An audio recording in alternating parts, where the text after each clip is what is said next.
Hello friends, आज हम भारत की जलवायु के बारे में दोबारा बताएंगे। कल अधूरा रह गया था। हम कल बता रहे थे आपको कि भारत की जलवायु को कौन कौन से कारक प्रभावित करते हैं। आप पढ़ के आए होंगे। सबसे पहले हमने आपको बताया था भाई जलवायु किसे कहते हैं, यानी कि किसी क्षेत्र या प्रदेश की लंबी अवधि की प्रचलित मौसमी दशाओं के योग को हम जलवायु कहते हैं। कल हमने छोड़ा था कि भारत की जलवायु को अक्षांश रेखाएं कैसे प्रभावित करती है। आज हम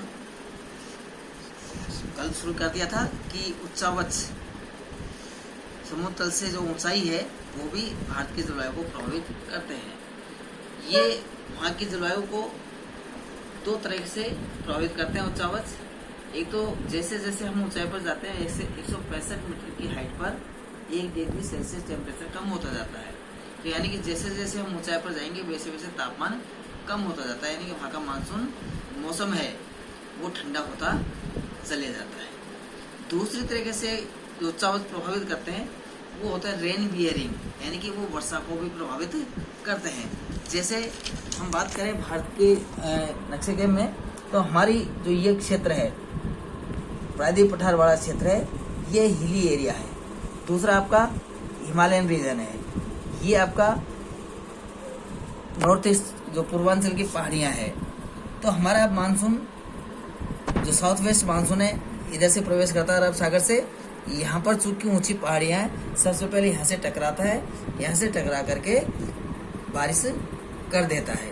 परंतु जैसे ही ये हवाएं ऊपर उठती है और इधर आती है, तो ये क्योंकि ये अपनी आर्द्रता खो चुकी होती है और वार्म हो जाती है, शुष्क हो जाती है, जिस कारण से यहाँ पर वर्षा नहीं करती है और यहाँ पर वर्षा कम होती चले जाती है। इसी तरह से बंगाली खाड़ी से जो मानसून आता है वो यहाँ पर गारो खासी जयंती है और नॉर्थ ईस्ट की पहाड़ी से टकरा करके बारिश कर देता है।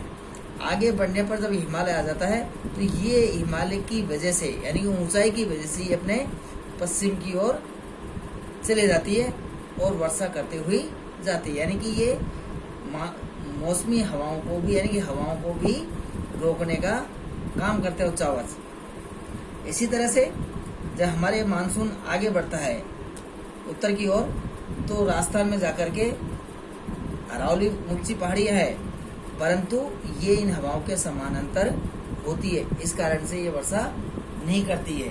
परंतु आगे जाकर के हिमालय से टकरा करके वर्षा करती है। तो इस तरह से जो उच्चावच है वो भी हमारे देश की जलवायु को प्रभावित कर रहे हैं। नेक्स्ट जो कारक है वो है समुद्र तल से दूरी।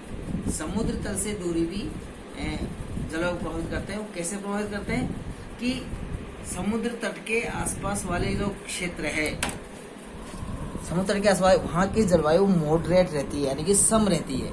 परंतु जैसे जैसे हम तट से दूर होते जाते हैं वैसे वैसे वहाँ की जलवायु एक्सट्रीम होती जाती है, यानी कि महाद्वीपीय प्रकार की होती जाती है। महाद्वीप प्रकार का मतलब होता है कि यानी कि दिन और रात के तापमान में बहुत ही ज़्यादा अंतर का होना, बहुत ज़्यादा अंतर होता है। परंतु तट के आसपास वाले क्षेत्रों में सम जलवायु रहती है, यानी कि दिन और रात के तापमान में अंतर बहुत ज़्यादा नहीं रहता। उसके कारण है एक तो समुद्र तट के आसपास जो ठंडी और गर्म धाराएं चलती है। दूसरा कि दिन के समय, यानी कि आपका हम कह सकते हैं उसको कि सी ब्रीज और लैंड ब्रीज, सागर समीर और थल समीर जो चलते हैं, उसके कारण से यहाँ का तापमान सम रहता है। तो सम जलवायु वायु मिलेगी तटों के आसपास, और जैसे जैसे हम तट से दूर जाते हैं वैसे वैसे वहाँ पर आपके एक्सट्रीम, यानी कि महाद्वीपीय जलवायु होती चले जाती है। इसी तरह से जल एवं स्थल का वितरण भी प्रभावित करता है। जल एवं स्थल का वितरण अभी बताया था कि हमारे भारत में 3 ओर से जो प्रायद्वीपीय भारत है वो 3 ओर से समुद्र से घिरा हुआ है। इधर बंगाली खाड़ी अरब सागर है, इधर बंगाली खाड़ी है, इधर आपका हिंद महासागर है। तो यानी कि ये जो तटीय क्षेत्र है यहाँ की जलवायु सम रहती है, परंतु इससे जैसे जैसे हम दूर जाते हैं वैसे वैसे जलवायु हमारी एक्सट्रीम यानी भादी पे जलवायु होती चली जाती है, जिसमें कि हमारे काफ़ी अंतर आ जाता है, तापमान में भी आ जाता है और वर्षा में भी अंतर आ जाता है।